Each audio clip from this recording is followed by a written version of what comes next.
The 80-20 principle states that 80% of your results will come from 20% of your efforts. In today's video, we're going to explore how to apply the 80-20 principle to your overall productivity, and then we're going to look at how to apply it specifically to poker. Now, the 80-20 principle is often referred to as the Pareto principle, and this was because an economist called Vilfredo Pareto studied markets and economies, and he realized that often the distribution of wealth, of outputs, followed this principle, that 80% of the wealth, 80% of the outputs was coming from 20% of the causes. This is also, if you look at like wealth distributions, often 80% of the wealth of the world will be held by 20% of the individuals. And there's this interesting pattern that was occurring in many, many places. Now, this is now widely applied to lots of concepts, and if you look at it in your own life, you'll see it's very true in lots of different areas. So first, we're going to explore the 80-20 principle in relation to your productivity. So this will dictate that 80% of your daily output will come from 20% of your time and effort. So if you think about a standard day, let's say you're asleep 8 hours, you have a 16-hour awake day. Now, this will dictate that roughly, it's obviously not exact, 3.2 of your hours will lead to 80% of the outputs for that day. All right, so most of your productivity will get done in a small window. And if you think about it and you look at your days and you're very honest with yourself, you could probably see this is quite true. All right, so if I look at my own days, I'm more productive early in my day, and most of my output's done in a small window, at the maximum 5 hours. But often, if I was critical of myself, the real output comes in a smaller window, probably 3 hours. All right, it is quite clear that it's not 10 hours. It's not 10 hours of high productivity. There's generally a smaller window where most of the output comes from. All right, so how do we make this practical? The first thing you need to do is identify what are the highest leverage activities in your day. All right, where is the main output coming from? If we look at your results over the course of a year, what are the main activities that are driving that productivity or that output? All right, and the second question you can ask yourself, which hours of my day do I get the highest output? All right, which of my hours of my day do I generally get the most done? All right, if you pair those two together, you'll realize you probably only have 2 or 3 really high leverage activities. It's some form of studying, it's some form of learning, it's some form of deep work, and there's some form of performance. So for you guys, it's playing poker, it's your grinding hours, it's certain hours that are really, really high value. All right, obviously as a poker player, you can go, well, I grind 5 hours, so therefore my high output hours are longer. That could be true, but also within those 5 hours, there's probably some key hours which you make most of your profits. All right, and then you probably also find there's 3 to 5 hours of your day where you feel most productive. Which are those hours? Are they in the morning? Are they in the afternoon? Are they in the evening? Really identify which of those hours are. And the goal should be to protect your highest value hours for your highest leverage activities on a daily basis. So let's say you've identified your highest leverage activities as studying and grinding, and that you've noticed that you're generally most productive, most mentally sharp early in your day. It might not be realistic to both study and grind in that small block, but most likely you could regularly align your studying in that time frame. All right, if studying is one of the most high value tasks, every day block out 1 hour of deep study work, undistracted, no phones, no social media, no distractions, where you go really deep on a concept, on solver work, on database analysis, something that really challenges you to learn and grow. And that will be doubling down on that high leverage activity every day. Then you're grinding, you might not be able to do it in that window, maybe you can, and you just need to be realistic, okay, how can I get the most output from my grinding hours? All right, but it really simplifies our lives to realize, in reality, we're not trying to be productive for 16 hours. It's probably not possible. We're trying to get 3 to maybe 5 high quality hours out of our days. Which are those hours, and how can I make sure I'm sharp and switched on during those? All right, if you could do those, honestly, your results long term, if you're consistent with those high leverage activities every day for a year, you're gonna be so far ahead of where you think you can be, because those are the things that matter the most. All right, so remember, 80% of the outputs are coming from 20% of the effort. Double down on that 20% effort and 20% time allocation. All right, so then how can we apply the 80-20 principle directly to poker?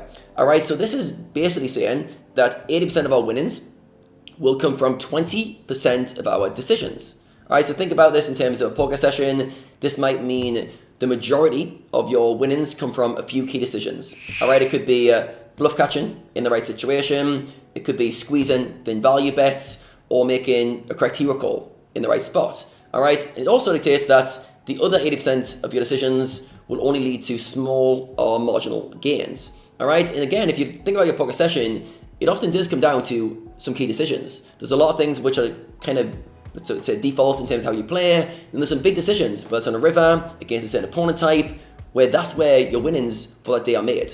So in order to use this concept for poker, you need to ask yourself two questions. The first question is, where do I generate the majority of my EV? Where does it come from? Or if you look at your winnings as a poker player, where's the EV coming from? All right, and then the second question is, what are the key decisions that have the biggest impact on my overall winnings? Right? Now, these questions aren't intuitive to answer. You actually need to do a deep analysis of your game and data review and look at where your winners are coming from to have any idea of what the answers would be. All right, but the goal is to do some exploring and try and find where makes the most EV. Also, intuitively, check in with yourself and go, where do I feel like I make my money as a poker player? Where is it where I get the most out of my EV on a regular basis? Is it extracting value? Is it bluff catching?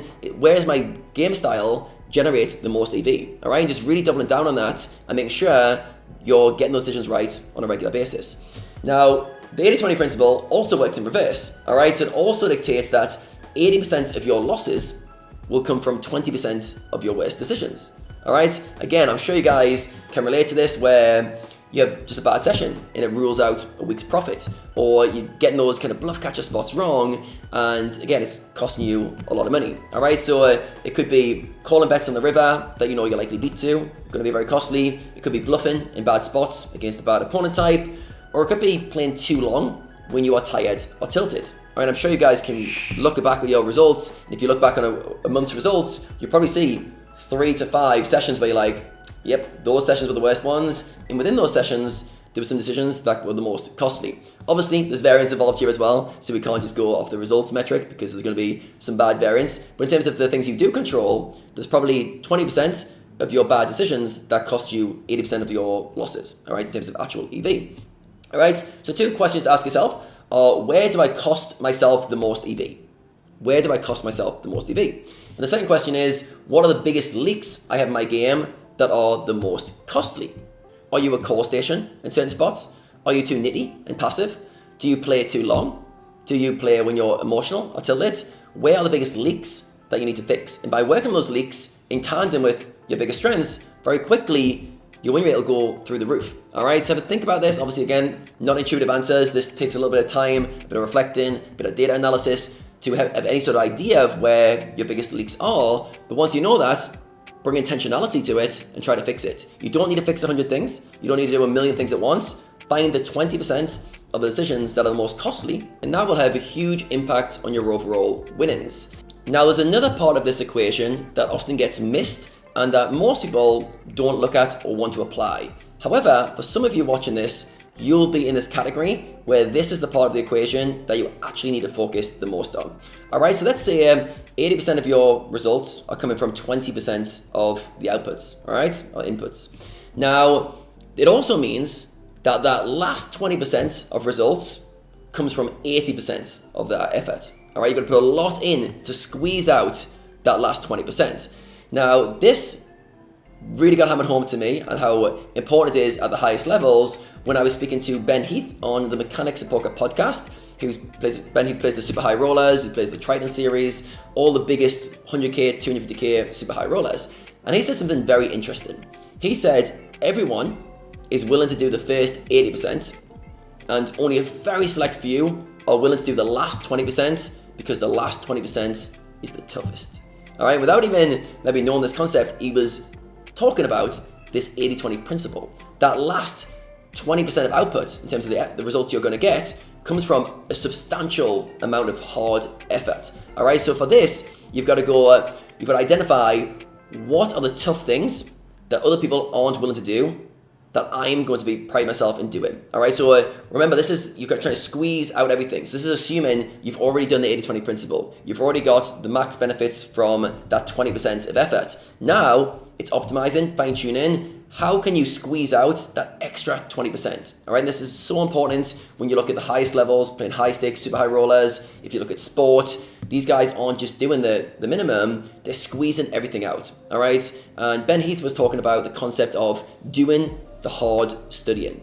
Doing the studying that nobody else wants to do. Going deep into the solvers and going deeper and deeper and deeper and understanding exactly how the solvers think and then applying it to your game and to your player pools. All right, so generally this is the hard stuff. The stuff that's very challenging mentally, almost like energy-wise, and can you be the person that does that extra 20% or extra 80% of effort to get that extra 20%? All right, if you're somebody who wants to play high stakes, play super high rollers, play any against really, really tough opponents, that becomes a separating factor to the rest of the pool. All right, guys, hope you enjoyed this video. If you did, give it a thumbs up. Let me know in the comments how you're going to apply the 80-20 principles to your life, and I look forward to seeing you in the next video.